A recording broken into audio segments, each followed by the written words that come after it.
мағына, өмірдегі мағына, өміргедегі мағына жоқ та.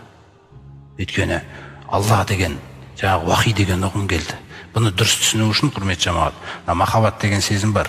Бізде құлдың Алланы сүю деген нәрсесі лайықты деңгейде жұмыс істемегеннен кейін оны пайғамбарлар түсінеді бірінші орында қандай екенін, сосын сахабалар мықты білген бұны, Аллаға деген махаббатты.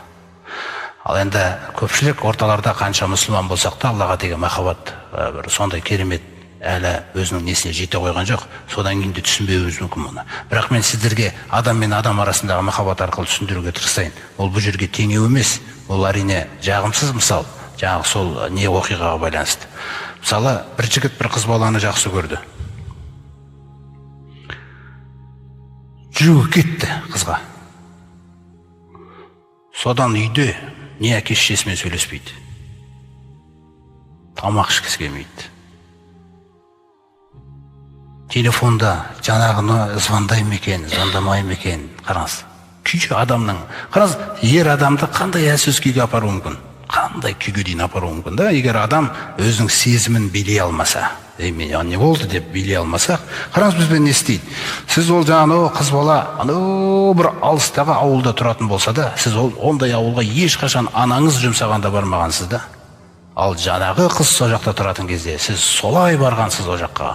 Анау үйіне дейін қасында бүйтіп тұрып, сол үйдің қасындағы өсіп тұрған ағаш қандай жаман қисық ағаш болса да, сол ағаш сізге ең сүйкімді ағаш болады. Сол жердегі ана бір жүріп, үріп жүрген ит, сондай сүйкімді ит болып көрінеді ол саған. Көрдіңіз бе?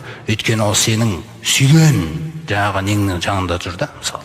Сол анау шықса, одан бірдеңе келсе, ол керемет нәрсе. Егер одан бір сізге қарай бір күлкі сыйланса оған, ол үйіне барады да, үйіне келген кезде анасын, ана мен сізді жақсы көремін деп құшақтайды. Ол ешқашан құшақтамаған, бірақ ол анасын жақсы көріп тұрған жоқ ол. Көрді? Ол ана жүрегіне оған не жетті да жаңағы жақтан. Осындай нәрсе, махаббат деген нәрсе, егер өзіңді бойы билей алмаса, жаңағы бұның жағымсыз жақтары да бар. Әрине жағымды жағы ол Алланың сыйлаған махаббат.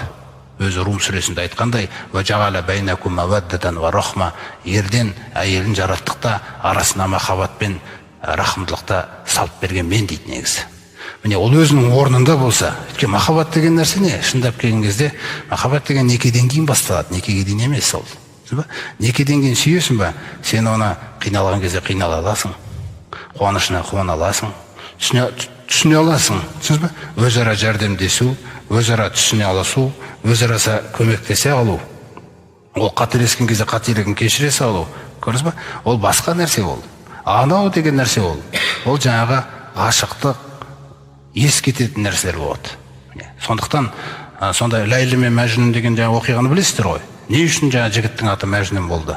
Өйткені есі кетіп қалды да, есі кетті, дәрменде ес жоқ деген дейді.